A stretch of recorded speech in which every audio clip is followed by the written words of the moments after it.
there, my name is Hydo and welcome to the Pantheon, where in Kaldheim land we're having a look at the backside of a Seeker, really focusing on the Prismatic Bridge, which is a white, a blue, a black, a red and a green for a legendary enchantment. At the beginning of your upkeep, reveal cards from the top of your library until you reveal a creature or planeswalker card. Put that card onto the battlefield and the rest on the bottom of your library in a random order. So this is a 5-color commander, and what we're really going to be focusing on is this specific side of the card.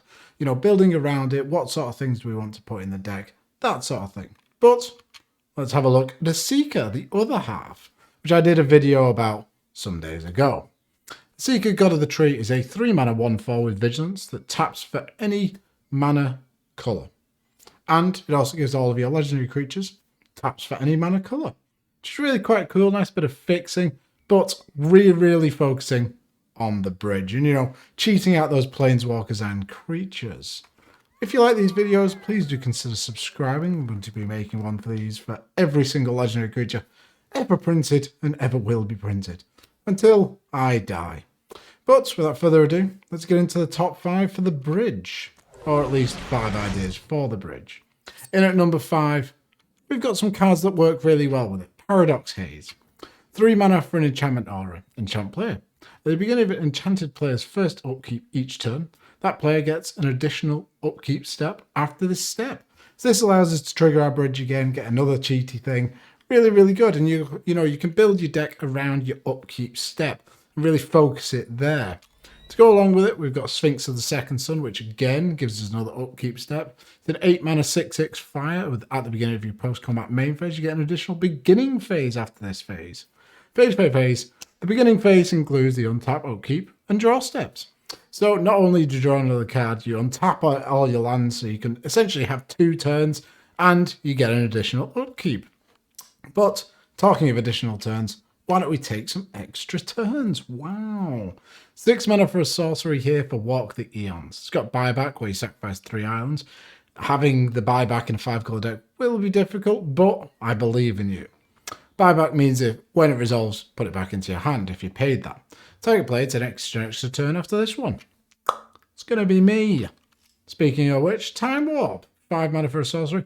Target player takes next turn after this one.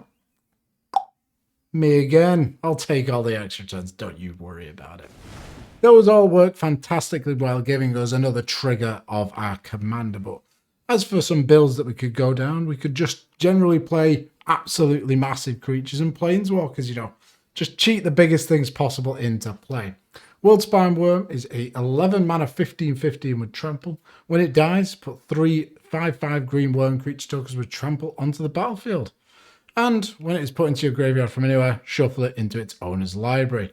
Which means if this is your only creature, you know, you have a sacrifice outlet, you can keep sacrificing it, then keep going over and over again. Each upkeep, you're going to get a Worldspine Worm, sacrifice it for 3 worms, so on and so forth. Rinse and repeat forever. Then, big planeswalker, Ugin Spirit Dragon, 8 mana for a 7 loyalty planeswalker, +2, lightning bolt something. -X, exile each opponent with converted mana cost X or less, that's 1 or more colours.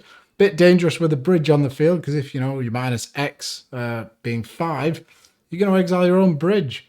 But the -10 more than makes up for it. You gain 7 life, draw 7 cards, and put up to 7 permanent cards from your hand onto the battlefield. That is pretty goddamn game ending, especially if you're going for a planeswalker sort of build of this deck. You can really dump a lot of value into the battlefield. Then, big massive idiot, Ginger Taxis Core Augur. 10 mana for a 5/4 with flash. And at the beginning of your end step, draw 7 cards. Each opponent's maximum hand size is reduced by 7. So that means unless they have a Reliquitara or something like that, they're going to have to discard their hand at the end of their turn.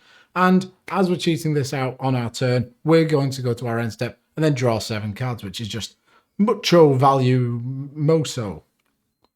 Or something like that. Blightsteel Colossus is a great target. 12 mana for an 11/11 with Trample Infect, Instructable. And if we were put into your graveyard from anywhere, reveal it and shuffle it into its owner's library instead. So again, you could technically make yourself a mono Blightsteel deck, you know, just constantly be getting Blightsteel out with a bridge. If it dies, sacrifice it, exile, whatever, get it back into your library, blah, blah, blah, blah, blah, so on and so forth. Then, Big Planeswalker time. Garruk, Apex Predator. 7 mana for a Garruk. +1, destroy another target Planeswalker. +1, get a 3/3 Beast token with Death Touch. -3, destroy a target creature you gain life equal to its toughness. And then finally, -8, target opponent gets an emblem with, whenever a creature attacks you, it gets +5/+5 against trampling at the end of turn. Really, really cool. You know, if we're going to play a lot of Planeswalkers, we're going to have a lot of tokens, and that ultimate will absolutely wreck somebody's life. Then, Khan Liberated, why don't we restart the game? Why not? 7 mana for a 6 loyalty, +4. Target player exiles a card from his hand. Not that great. -3, exile target permanent. Always useful. But then, -14, restart the game. Leaving an exile or non-aura permanent cards exile with Calm Liberated. Then put those cards onto the battlefield under your control. So, you know, hypothetically, if you can keep this around for long enough, you can exile your own bridge under it and then restart the game. You start with a bridge in play. If you actually manage to do that, congratulations, well done. I mean, I've seen Card Ultimate once in an EDH game, and it was totally miserable. The game just kept going and going. Well, actually, it was a new game, but hey ho. Then, if we're playing all these Planeswalkers, Doubling Season is a great card. 5 mana for an enchantment. If an effect will create 1 or more tokens under your control, it creates twice that many tokens instead. And if an effect would put 1 or more counters on a permanent you control, it puts twice of those counters instead. So all of our Planeswalkers are going to enter with double loyalty. Nice. Then, on to number 3, and a different archetype we could go down is Niv Mizzet Tribal. Niv Mizzet Reborn is a wonderful card. It's really, really cool. And Niv is such a cool, iconic character. You could really tailor your deck to this. And there's so many different copies of him to play in EDH. Niv Reborn is 5 mana, 1 of every colour. Flying, when it enters the battlefield, reveal the top 10 cards of your library. For each colour pair, choose a card that's exactly those colours from among them.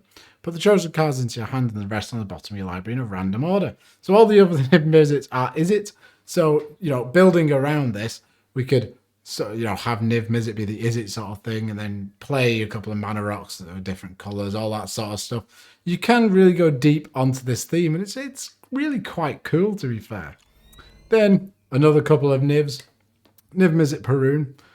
Triple blue, triple red for a 5/5. Can't be countered. Flying, whenever you draw a card, it deals 1 damage to any target. And whenever a player casts an instant or sorcery spell, you draw a card. And that pinging whenever you draw is a really cool theme of this sort of deck if you wanted to build it this way. I'd go down that road and, you know, play a lot of wheels as well, you know, which I'm going to show you in a second. Psychosis Scrawler, while not a Niv Mizzet, does do exactly what you don't want to do in the deck. It has power and toughness equal to the number of cards in your hand. Whenever you draw a card, each opponent loses 1 life. And then Niv Mizzet the Firemind. 6 mana for a 4/4 flyer. Whenever you draw a card, it deals 1 damage to any target, and you can tap it to draw a card. So, with all of these card draws, well, let's draw even more cards and deal tons of damage. Wheel of Misfortune is a 3 mana sorcery. Each player secretly chooses a number 0 or greater. Then all players reveal those numbers simultaneously and determine the highest and lowest numbers revealed this way. Wheel of Misfortune deals damage equal to the highest number to each player that chose that number. Each player who didn't choose the lowest number discards their hand and draws 7 cards. So the drawing 7 cards, if we want, we can, you know, go high, deal a ton of damage to ourselves. But if you sort of go into that middle ground, you're going to get the card draw, ping everyone with your nibs, bing bang bosh. But if you're into more of a standard wheel that isn't actual Wheel of Fortune because it's goddamn expensive, Wheel of Fate is a sorcery that is red. A suspend 4, so you pay 2 mana to put it into exile, and after 4 turns, you get to cast it for free. Each player discards their hand, then draws 7 cards. Tons and tons of value. Absolutely fantastic. Tons of triggers for Niv. Then there's Windfall, the blue classic.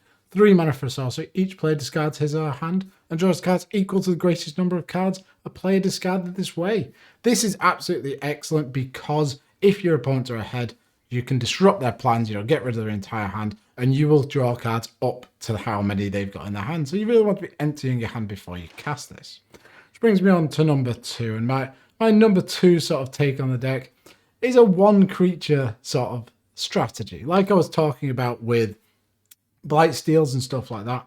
Time Stream Navigator is a 2-mana 1/1, and that's all you need.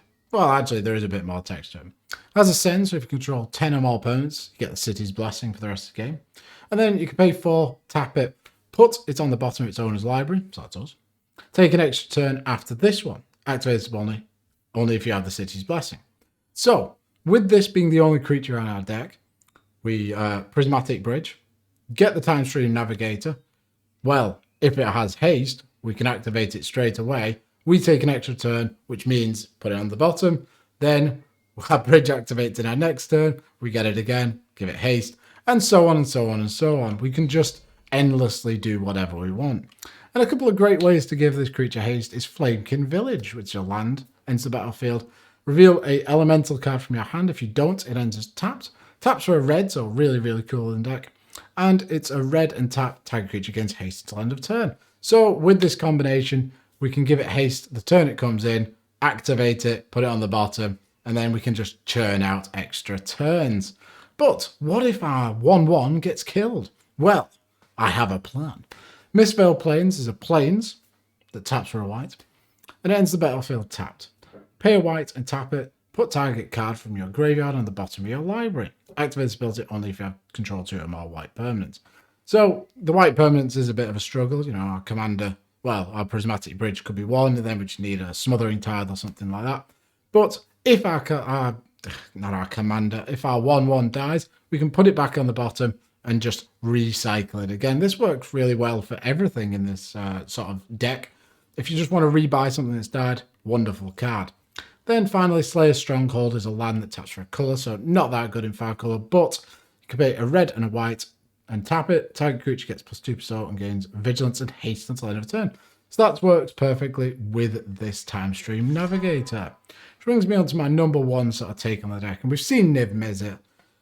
What other sort of things have we got? Well, we've seen Ugin. Why don't we Ugin's brother, Nicobolus? You could build the entire deck around Nicobolus and cheating out all of his different versions. He's a God Pharaoh, and he's 7 mana for a 7 loyalty planeswalker. He's got 4 abilities. Target opponent exiles card from the top of his own library until he or she exiles a non-land card. Until end of turn, you may cast the card without paying its mana cost. That's excellent. Yes, our deck doesn't have many sort of permanents in it, but why don't we steal all of our opponents? Then +1, each opponent exiles 2 cards from his or her hand. That's pretty goddamn devastating, will really rip people's hands apart quickly. And then -4, deals 7 damage to target opponent or creature an opponent controls. There's a bit of protection on the board there. Finally, -12, exile each non-land opponent your opponent's control. That is a pretty awesome way to win. You know, you just exile everything, and then you've just got Niv Mizzet, so you can just keep bolting things to death. Similarly, there's the classic Nicobolus, 8 mana for a 7/7 with flying, and during your upkeep, sacrifice it unless you pay a blue, a black, and a red. Whenever it deals damage to an opponent, that player discards his or her hand. Absolutely crippling. If you can give this haste the turn it comes in, your opponents are just going to be ripped apart. And incredibly salty as well, which, you know, it's really quite fun, isn't it? Then Nicobolus Planeswalker when he ascended. 8 mana for a 5 loyalty Planeswalker. +3, destroy target non-creature opponent. That includes lands. So if you cheat this out early enough, you can just absolutely rip apart your opponent's land base. They're going to, the salt will flow.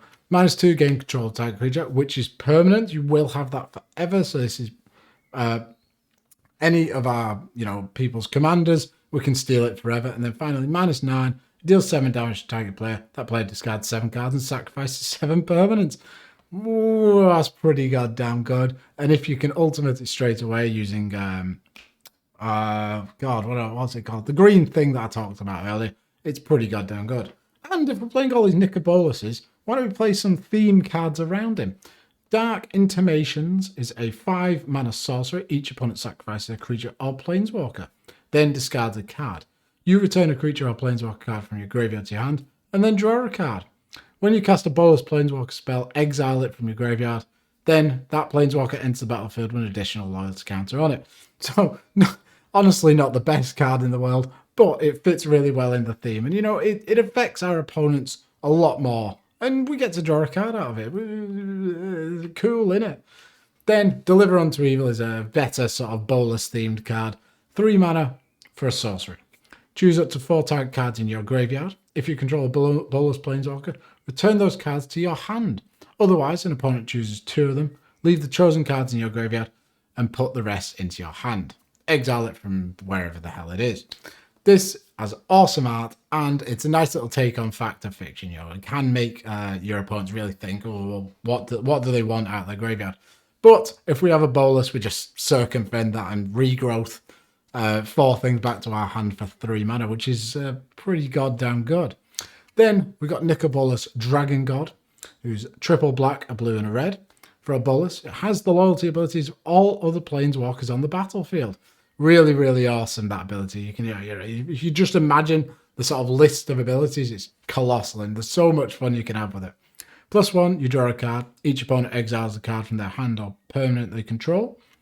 -3, destroy a target creature or planeswalker. Then -8, each opponent who doesn't control a legendary creature or planeswalker loses the game. So you can just outright win with this ability. Really, really awesome. I love the artwork as well. It just looks so imposing. I love it. Finally, the final card is Hour of Devastation. 5 mana for a sorcery. All creatures lose indestructible at the end of turn.